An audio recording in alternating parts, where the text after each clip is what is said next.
Hello everyone, कैसे आप सब? I hope all is good.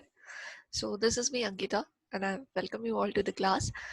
So today we are studying about enzymes. Okay. So हमने complete कर लिया है carbohydrate, proteins. Okay. So now we will deal with enzymes. Now what are enzymes, right? We must wonder कि हमने बहुत बार सुना है कि enzyme catalytic reactions है, राइट बहुत सारे रिएक्शंस में एंजाइम्स हम यूज करते हैं. So what is it? This are nothing but they are the biocatalyst. What are they are biocatalyst. Like हम ऑर्गेनिक रिएक्शन में कैटालिस्ट यूज करते हैं ना, to speed up and to accelerate the reaction. उसी तरीके से जब बायोलॉजिकल कोई रिएक्शन होती है in our body, in living beings, right, तो उन रिएक्शन को एक्सेलरेट करने के लिए, स्पीड अप करने के लिए जो कैटालिस्ट की जरूरत होती है उन्हें हम कहते हैं एंजाइम्स. ओके. इसीलिए इन्हें बोला जाता है बायो कैटलिस्ट, मतलब ऐसे कैटलिस्ट जो लाइफ में हम यूज कर, लाइक लिविंग बीइंग के रिएक्शंस में यूज होते हैं. Okay. So they are the bio catalyst. कौन प्रोड्यूस करता है? लिविंग सेल्स प्रोड्यूस करते हैं. Okay. And what is the work, मतलब क्या काम करते हैं? तो which catalyzed many biochemical reaction in animals and plant bodies. Okay. So I hope definition is clear. Enzymes are nothing but they are the biocatalysts produced by the living cells which catalyzed many biochemical reactions in animals and plant bodies. Okay.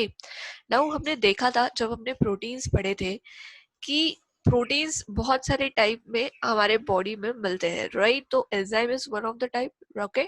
तो almost all the enzymes जो होते हैं they are globular protein.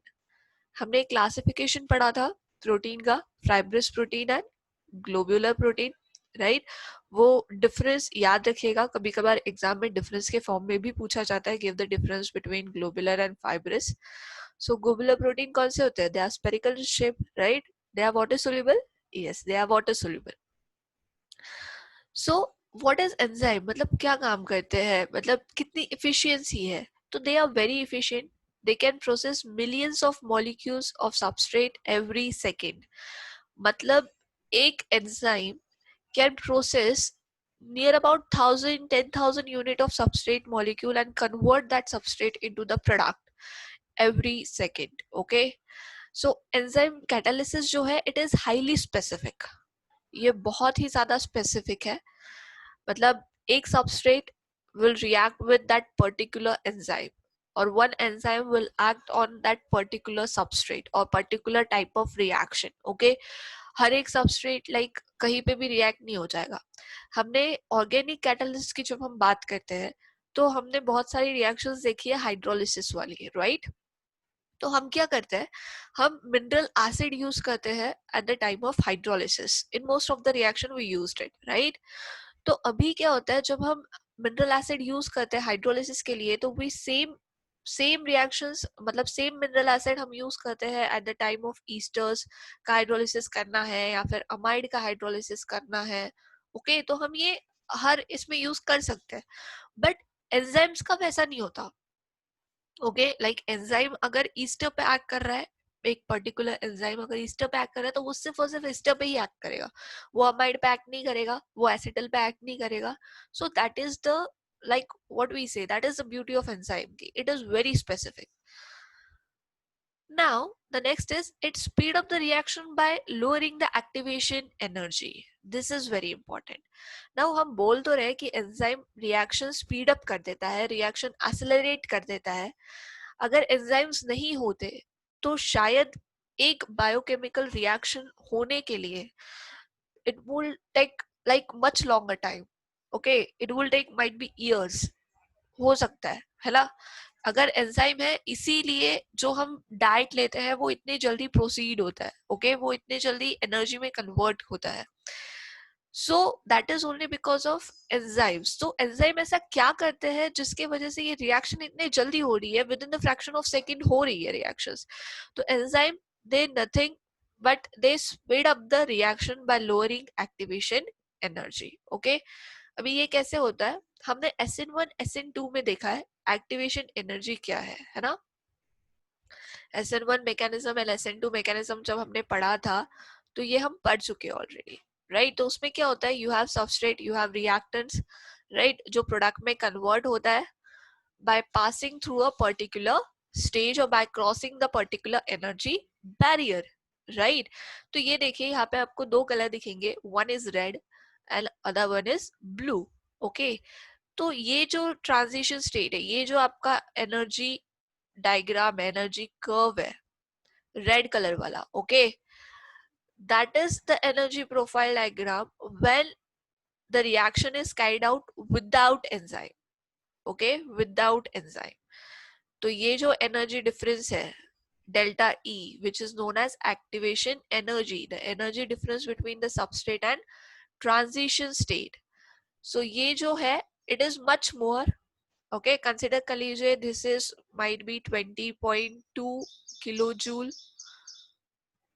पर mole, okay, consider कर लीजिए, assume कर लीजिए कि इसका एनर्जी जो है it is 20.2 kilo joule per mole, okay, but when we use the enzyme to proceed the reaction, okay, consider A plus B हो रहा है reaction, okay, और इस reaction में हमने catalyst use किया to produce the product D, okay, तो इस टाइम पे हमने catalyst use किया, इस टाइम पे हमने enzyme use किया, तो इसने क्या किया, एक्टिवेशन एनर्जी जो लग रही थी, जो इतनी सारी लग रही थी, वो कम हो गई है अभी, ओके, मतलब आपके सबस्ट्रेट को सिर्फ इतना ही एनर्जी बैरियर क्रॉस करना है ना, पहले कितना करना पड़ रहा था, इतना करना पड़ रहा था, मतलब उसको इतना ऊपर जाना पड़ रहा था, तो ये टाइम उसका कम हो गया है इतना, है ना।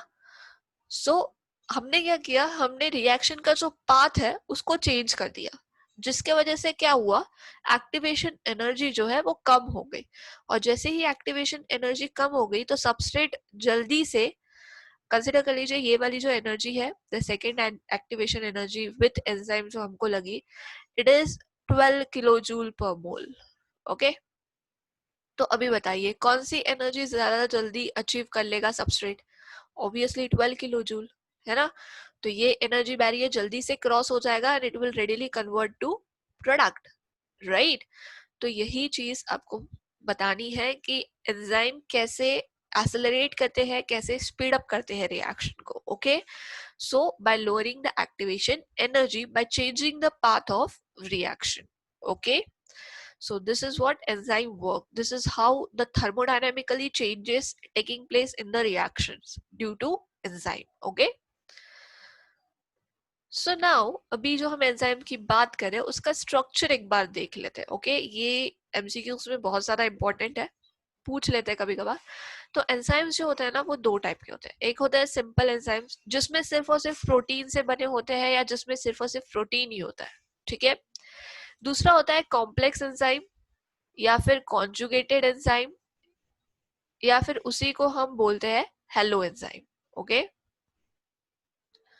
कॉन्जुगेटेड एंजाइम, कॉम्प्लेक्स एंजाइम या फिर हेलो एंजाइम। तो किसी ने आपको पूछा व्हाट इज हेलो एंजाइम, तो यू कैन आंसर कि holo enzyme is catalytically active enzyme, okay, it is a protein which is catalytically active, okay, so that's why it is enzyme. Now hello enzyme जब हम बात करते हैं, conjugated enzyme की हम बात करते हैं, उसमें प्रोटीन तो होता ही है, ठीक है, बट प्रोटीन के साथ एक नॉन प्रोटीन पार्ट भी होता है, ओके, इसीलिए उसे बोला जाता है कॉम्प्लेक्स एंजाइम। सिंपल तो सिर्फ प्रोटीन से ही बना होगा, लेकिन इफ प्रोटीन के साथ कोई दूसरा फैक्टर अटैच्ड है जो कि नॉन प्रोटीन है, so that time it is conjugated और कॉम्प्लेक्स एंजाइम, और जिसे को हम बोलते हैं होलो एंजाइम, ओके। अभी ये ना दो तरीके से बना है, मतलब इसमें टू पार्ट्स है, that is apo enzyme and cofactor, ठीक है। और ये जो है it is protein part, cofactor जो है it is non protein part, ये चीज याद रखना। हमने पहले ही बोला है कॉन्जुगेटेड दो चीज से बना है, protein and non protein part. तो नॉन प्रोटीन पार्ट को हम बोलते हैं कोफैक्टर एंड प्रोटीन पार्ट को हम बोलते हैं एपोएंजाइम, ओके। अभी ये जो है एपोएंजाइम जो है it is optically inactive, optically inactive नहीं, कैटालिटिकली इनएक्टिव, ओके। कब तक, जब तक ये किसी नॉन प्रोटीन पार्ट के साथ अटैच नहीं हो जाता, once this enzyme get attached to the cofactor non-protein part, it gets catalytically active. लेकिन जब तक without non-protein part, okay, this apoenzyme is catalytically inactive. It is protein, no doubt, it is protein part, but it is catalytically inactive. ठीक है, जब तक ये किसी cofactor के साथ नहीं मिल जाता तब तक ये एंजाइम कैटालिटिक एक्शन नहीं दिखाएगा. ठीक है, तो दिस इज इनएक्टिव, कैटालिटिकली इनएक्टिव है. ओके और ये प्रोटीन पार्ट है, याद रखिएगा ये प्रोटीन पार्ट है लेकिन कैटालिटिकली इनएक्टिव है. तो ये कब एक्टिव होगा? whenever this apoenzyme will combine with cofactor which is non-protein part, at that time it will convert to holoenzyme and that is catalytically active. तो किसी ने क्वेश्चन आ गया what is holoenzyme? okay, तो holoenzyme is nothing but coenzyme plus cofactor. ठीक है, ये चीज याद रखिएगा, प्लस कोफैक्टर. अभी जो नॉन प्रोटीन पार्ट है ना ये टू टाइप के होता है.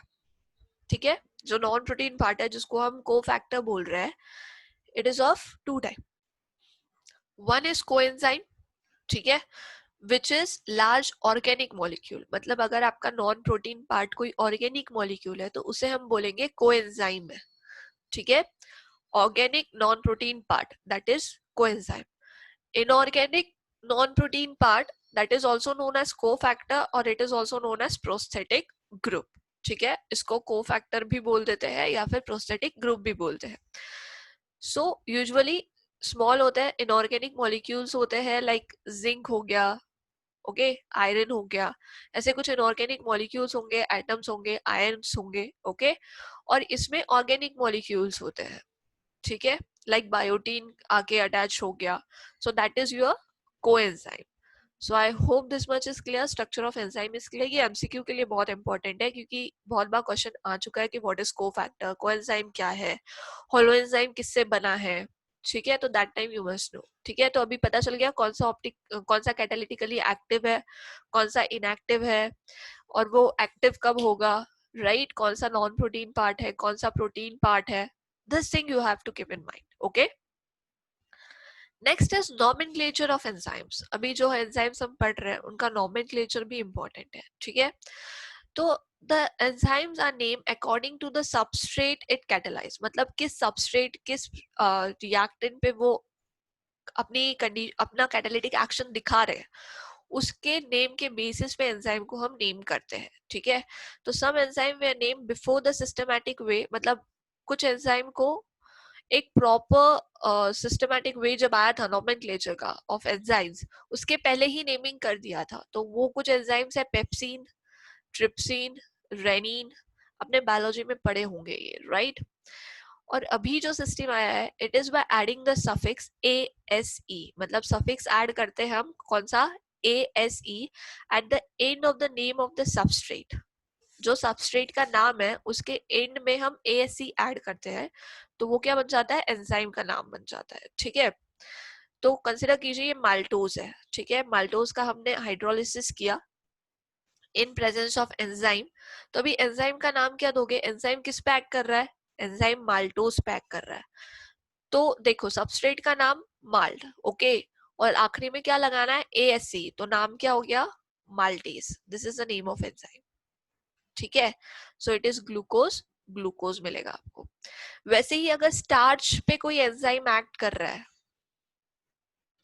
स्टार्च का अगर हाइड्रोलिसिस हो रहा है तो भी आपको ग्लूकोज ही मिलेगा, मतलब माल्टोज एंड देन ग्लूकोज. तो उसके लिए जो एंजाइम है दैट इज अमाइलेज. ठीक है, अमाइलेज. लैक्टोज पे अगर कोई एक्ट होता है तो हमने पढ़ा है ये, तो कौन सा एंजाइम है, लैक्टेज, राइट. सुक्रोज पे एक्ट होता है तो इन्वर्टेज, क्योंकि उसको इन्वर्ट शुगर भी बोला जाता है ना, right. So this are the certain examples of enzyme which are named on the basis of substrate on which they act. Okay, तो ये कुछ नाम आपको याद रखने हैं. I hope this much is clear. Nomenclature of enzyme is clear. Now ये आप याद रखिए for the need point of view. ठीक है, क्लासिफिकेशन ऑफ एंजाइम्स. नाउ एक तो हो गया नोमेनक्लेचर जो हमने देख लिया कि जिस सबस्ट्रेट पे एक्ट कर रहा है उसके अकॉर्डिंग नेमिंग होगी. दूसरा नॉमेनक्लेचर सिस्टम ये है कि वो किस टाइप के रिएक्शन पे एक्ट कर रहा है, ठीक है, मतलब रिएक्शन में क्या हो रहा है उसके बेसिस पे एंजाइम का नॉमेनक्लेचर होगा। Okay, so there are 6 classes, वो 6 क्लासेस में क्लासिफाइड है, ठीक है। अभी देखिए पहला एंजाइम क्लास है ऑक्सीडो रिडक्टेज। ऑक्सीडो रिडक्टेज, इसका मतलब ये है कि जो रिएक्शन हो रही है that is reduction and oxidation. वो कौन सी रिएक्शन है, वो रिडक्शन एंड ऑक्सीडेशन रिएक्शन हो रही है। एग्जांपल है लैक्टेट डिहाइड्रोजिनेज, ठीक है। ट्रांसफरेज, इस मतलब कोई पर्टिकुलर रिएक्शन हो रही है जिसमें केमिकल ग्रुप मूव हो रहा है और उसमें कोई एंजाइम लग रहा है, तो वो पूरे क्लास, वो जो जो भी एंजाइम हम वैसे टाइप के रिएक्शंस में यूज करते हैं, that all enzyme comes under the class which is known as transferases. Okay, next is hydrolase. Hydrolysis मतलब हाइड्रोलिसिस हो रहा होगा रिएक्शन में, राइट, बॉन्ड क्लीवेज हो रहा होगा with the help of water, तो उस टाइम जो भी एंजाइम हम यूज करेंगे वो क्लास कौन सा होगा, hydrolase. Next is lysis. Lysis मतलब ब्रेकिंग, क्लीवेज, ठीक है, तो that is non hydrolytic bond cleavage, मतलब जिसमें हाइड्रोलिसिस नहीं हो रहा है, जिसमें वाटर मॉलिक्यूल नहीं क्लीव कर रहा है लेकिन क्लीवेज हो रहा है, ठीक है। तो इसका एग्जांपल है फ्यूमरेज। यहाँ पे हाइड्रोलेज इट्स लाइसोजाइम, ट्रांसफरेज में हेक्सोकाइनेज है। ओके, आई होप जब आपने ये पढ़ा होगा, ग्लूकोज की साइकिल पढ़ी होगी या क्रेब साइकिल्स वगैरह पढ़ी होगी, उस टाइम पे ये एग्जांपल्स देखे होंगे आपने। Okay, isomerase is another class. Isomerase मतलब रिएक्शन कौन सी होगी जिसमें आइसोमराइजेशन होगा, है ना, तो दैट इज आइसोमरेज। लाइगेजेस मतलब सिंथेसिस होना, नया कुछ बॉन्ड, कोवैलेंट बॉन्ड बनना, ठीक है, दो मॉलिक्यूल को एक दूसरे के साथ बॉन्ड बना रहे हैं, तो at that time synthesis of new covalent bond, तो that is ligases, that is RNA polymerase. Okay, जब आप न्यूक्लिक एसिड्स पढ़ोगे तब जाके आपको पॉलीमरेज समझ में आएगा कि क्या होता है, लाइगेजेस का यूज करते हैं, रिएक्शन किस टाइप की होती है। तो फिलहाल आपको सिर्फ क्लासेस याद रखने हैं, ठीक है, 6 क्लासेस है और वो किस टाइप के रिएक्शन पे एक्ट कर रहा है, ठीक है। So that's all you have to remember. तो आई होप नॉमेनक्लेचर क्लियर है, और क्लासिफिकेशन मतलब किस रिएक्शन पे एक्ट कर रहा है, कौन से टाइप के रिएक्शन पे आपका एंजाइम एक्ट कर रहा है, उसके अकॉर्डिंग उसको एक नाम दे दिया गया है कि अच्छा जो भी enzyme oxido reduction, oxidation, reduction, redox reaction पे काम करेंगे उसको हम बोलेंगे ऑक्सीडो रिडक्टेज एंजाइम। अभी इसके अंदर there are different types of enzymes, okay, but एक क्लास है, एक पर्टिकुलर हेड दे दिया गया है oxidoreductase. Okay, next is characteristics of enzymes. Now what are the characteristics of enzyme? हम इतनी बातें कर रहे हैं कि एंजाइम ऐसा है वैसा है, तो कुछ पर्टिकुलर प्रॉपर्टीज होगी ना उसकी, राइट तो first one, it is highly specific, right, जो हमने बोला ही है, मतलब अगर कोई एंजाइम है तो वो एक पर्टिकुलर सबस्ट्रेट पे ही एक्ट करेगा, ठीक है, वो कहीं पर भी एक्ट नहीं करेगा, मतलब ये दो सबस्ट्रेट है, ठीक है, ये दो सबस्ट्रेट है और आपके पास एक एंजाइम है, and this enzyme is specific to this substrate, तो ये एंजाइम इसी सबस्ट्रेट पे काम करेगा, ये इस सबस्ट्रेट पे काम नहीं करेगा। आगे चीज समझ में, that's what it is highly specific, ये जिसके लिए बना है ना ये उसी पे काम करेगा, ठीक है, मतलब ऑक्सीडो रिडक्टेज, तो ये किसके लिए बने, ये ऑक्सीडेशन रिडक्शन रिएक्शन के लिए बने, तो ये सिर्फ उसी पे काम करेंगे, ये आइसोमराइजेशन या हाइड्रोलिसिस रिएक्शन पे काम नहीं करेंगे। Okay, they are extremely efficient. Extremely efficient हमने देख ही लिया कि एक enzyme molecule it will convert 1000 unit of substrate to the product, right, within a second, so that is they are extremely efficient, stable structure hai, right, at the end of reaction you will get your enzyme back, okay, it won't take part in the reaction, मतलब ये reaction में खुद खुद कहीं पे interfere नहीं कर रहा है, ओके, इसका सिर्फ इतना काम है कि एक्सेलरेट करना, स्पीड अप करना रिएक्शन को, okay, it never initiate the reaction, याद रखना, catalyst never initiate the reaction, it take part in the reaction but it never initiate the reaction, okay। require for activators और coenzyme, जैसे कि हमने बोला अगर कोफैक्टर्स नहीं रहेंगे, अगर कोएंजाइम्स नहीं रहेंगे तो आपका कोएंजाइम क्या रहेगा, कैटालिटिकली इनएक्टिव रहेगा, तो उस कैटालिटिक एक्टिविटी को अटैक करने के लिए, मतलब कैटालिटिक एक्टिविटी बढ़ाने के लिए आपको क्या चाहिए, आपको कोफैक्टर चाहिए, आपको एक्टिवेटर्स चाहिए, तभी जाके कोई एंजाइम कैटालिटिकली एक्टिव होगा. Okay, it will act at optimum temperature, मतलब एक पर्टिकुलर टेम्परेचर पर ही एक्ट करेगा. ओके, एक पर्टिकुलर पीएच पर ही एक्ट करेगा. अगर पीएच टेम्परेचर में कोई भी डिफरेंस आता है तो आपका एंजाइम प्रॉपरली एक्ट नहीं करेगा. ठीक है, अगर आपका प्रोटीन जो बना है, हमने बोला है protein, globular protein is nothing but they are enzyme, और एंजाइम्स जो होते हैं वो ग्लोबुलर प्रोटीन होते हैं. तो अगर प्रोटीन में कोई चेंज आता है तो अल्टीमेटली एंजाइम में भी चेंज हो जाएगा और एंजाइम प्रॉपरली एक्ट नहीं कर पाएगा. ठीक है, इनहिबिटर्स जो होते हैं वो कभी कभी इंटरफेयर कर जाते हैं एंजाइम कैटालिटिक रिएक्शन में. ओके, तो beneficial enzyme amount increase and functional reversibly, कभी कभी ये रिवर्सिबली फंक्शन कर लेते हैं. Okay, beneficial enzyme enzyme amount increase, मतलब एक एंजाइम जो होता है near about at the end of reaction, हम एंजाइम हमारा रिक्रिएट हो जाता है, रीजनरेट हो जाता है, राइट. तो वही एंजाइम हम बार बार यूज करते हैं to carry out the further reaction. Okay, और जो एंजाइम्स हमारे बॉडी के लिए अच्छे होते हैं, बेनिफिशियल होते हैं, उनका अमाउंट इंक्रीज हो जाता है. ओके, तो अभी हमें देखना है एंजाइम कैटालिसिस क्या है. Okay, so that we will see by the model which is known as lock and key model. तो ये lock and key model Fischer ने डिस्कवर किया था. जैसे कि हमने बोला कि स्पेसिफिक है, राइट, एक स्पेसिफिक एंजाइम स्पेसिफिक है, हाईली स्पेसिफिक, एक पर्टिकुलर सबस्ट्रेट पे ही एक्ट करता है, राइट. तो it is basically lock and की लाइक. तो एक की होती है जो एक पर्टिकुलर लॉक को ही लगेगी, राइट. हर लॉक की एक पर्टिकुलर की है, आप उसमें कोई भी की डालोगे लॉक नहीं खुलेगा.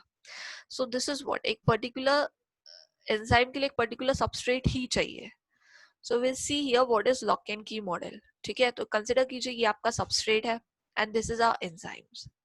ओके, ये हमारा एंजाइम है. तो ये जो शेप है ना, ये जो साइट है, this is known as active site. इसको क्या बोलते हैं, एक्टिव साइट बोलते हैं. और सबस्ट्रेट हमेशा कहाँ पे बाइंड होगा, एक्टिव साइट पे ही बाइंड होगा. ठीक है, ये एक्टिव साइट के दो पार्ट होते हैं. एक होता है बाइंडिंग पार्ट, जो आपका सबस्ट्रेट को बाइंड करता है थ्रू वेरियस रेसिड्यू, मतलब बॉन्ड, हाइड्रोजन बॉन्ड से, या फिर लंदन डायपोल डिस्पर्जन से, जो भी लंदन डिस्पर्जन फोर्सेस से, उससे ये सबस्ट्रेट को होल्ड करके रखता है. कौन, active site of enzyme. Her enzyme में एक एक्टिव साइट होती है, ठीक है, जो आपके सबस्ट्रेट को होल्ड करके रखेगी, मतलब बाइंडिंग साइट. ठीक है, एक होती है कैटालिटिक साइट, एक्टिव साइट में ही है, एक्टिव साइट में ही दो साइट है, binding site and catalytic site. तो बाइंडिंग साइट ने सबस्ट्रेट को बाइंड कर दिया, कैटालिटिक साइट ने क्या किया, ये सबस्ट्रेट जो बाइंड हुआ है इस पे कैटालिटिक एक्टिविटी करी. Okay, so that is two sides of active site. Okay, तो एक्टिव साइट समझ में आ गया, कौन सा, जहां पे सबस्ट्रेट बाइंड होगा थ्रू वेरियस बॉन्ड्स. ओके, और जहां पे उस पे कैटालिटिक एक्शन होगा. तो अभी देखिए ये बन गया हमारा एंजाइम सबस्ट्रेट कॉम्प्लेक्स, है ना. पर्टिकुलर सबस्ट्रेट पर्टिकुलर एंजाइम के इस एक्टिव साइट में फिट हो गया, राइट. अगर मैं कोई ऐसा सबस्ट्रेट आपको दे दूं, ऐसा, अभी मुझे ये बताइए ये सबस्ट्रेट इस एंजाइम में फिट होगा क्या, नहीं होगा, राइट. तो that's why we are saying कि particular enzyme particular substrate, specific. Okay, specificity, that is what I am trying to say. तो ये बन गया आपका एंजाइम सबस्ट्रेट कॉम्प्लेक्स. इसके बाद क्या होगा, कैटालिसिस होगा, मतलब इस सबस्ट्रेट पे कैटालिटिक एक्शन करेगा. कौन, आपका एंजाइम. तो ये देखिए इसने कैटालिसिस किया, एक्शन की, प्रोडक्ट में कन्वर्ट हो गया, तो ये बन गया आपका enzyme product complex. And at the end आपने अपना एंजाइम रीजनरेट कर दिया जो हमने स्टार्टिंग में यूज किया था, राइट. एट द एंड वो फिर से ये हो गया, रिप्रोड्यूस हो गया, एंड आफ्टर दैट आपको प्रोडक्ट मिल गया, दैट इज आपका सबस्ट्रेट जो है वो पर्टिकुलर प्रोडक्ट में कन्वर्ट हो गया, राइट. तो पहले देखिए क्या हुआ, एंजाइम प्लस सबस्ट्रेट क्या बना, enzyme substrate complex. Okay, second step में क्या हुआ, एंजाइम सबस्ट्रेट कॉम्प्लेक्स कन्वर्ट हुआ एंजाइम प्रोडक्ट कॉम्प्लेक्स में, right. And at the end enzyme product complex से आपको मिला enzyme plus product, enzyme plus product, right. तो ये 3 स्टेप्स है लॉक इन की मॉडल की। एक और होता है एंजाइम कैटालिसिस में, that is induce fit model. Okay, अभी इस इंड्यूस फिट मॉडल में क्या होता है, सबस्ट्रेट एक्टिव साइट पे बाइंड होता है, लेकिन सबस्ट्रेट अपने हिसाब से एक्टिव साइट का जो शेप होता है उसको चेंज कर देता है, ठीक है। मतलब ये देखिए, ये यहाँ पे कुछ ऐसा ऐसा शेप है और एक्टिव साइट का शेप कुछ ट्रायंगल की तरह है, राइट। तो ये तो फिट नहीं होगा ना इसमें। तो इस सबस्ट्रेट ने क्या किया, इस सबस्ट्रेट ने एक्टिव साइट को थोड़ा सा चेंज करके ऐसा कर दिया। Okay, so this is what happen in induce fit model. Lock in की मॉडल बहुत स्पेसिफिक है, ये जैसा रहेगा वैसे ही आएगा। इंड्यूस फिट में वैसा नहीं होता, इंड्यूस फिट में एक्टिव साइट का जो शेप है वो थोड़ा सा चेंज हो जाता है। ओके, तो ये 2 मॉडल है, आपको सिर्फ लॉक इन की मॉडल ही याद रखना है। Don't worry about induce fit model, just याद रखिएगा कि 2 है और इंड्यूस फिट में क्या होता है। Okay, I hope this much is clear. Enzyme substrate complex, उसके बाद enzyme product complex, enzyme product at the end. तो अभी आता है कि एंजाइम्स बहुत सारे माइक्रो ऑर्गेनिज्म से भी हम यूज करते हैं, राइट। बहुत सारी इंडस्ट्रीज है जहाँ पे एंजाइम कैटालिसिस रिएक्शन होती है, कैटालाइज रिएक्शंस होती है। तो वो एग्जाम्पल्स आपको देखने हैं कि कौन से होती है, राइट। जैसे कि हमने पढ़ा था सुक्रोज, राइट, फर्मेंटेशन होता है, अल्कोहल बनता है, right. At that time also we use enzyme to catalyze the molasses, okay, to catalyze that sugar cane. So that is the thing. Yeah, I hope this much is clear. This is all about enzyme. Just remember the lock-in key model. Some examples of enzymes जो हमने देखे कि lactose पे कौन सा होता है, maltose पे कौन सा होता है, ओके, स्टार्च पे कौन सा होता है, पेप्सिन कहाँ एक्ट करता है, ये चीजें आपको याद रखनी है कि पेप्सिन कौन से मॉलिक्यूल पे अटैक करेगा, ठीक है, सबस्ट्रेट क्या होगा उसके लिए, that that thing you have to keep in mind. Fine, so this is all about enzyme. See you in next class with nucleic acid. Okay, so till then keep learning, keep practicing. Okay, have a good day. Bye bye.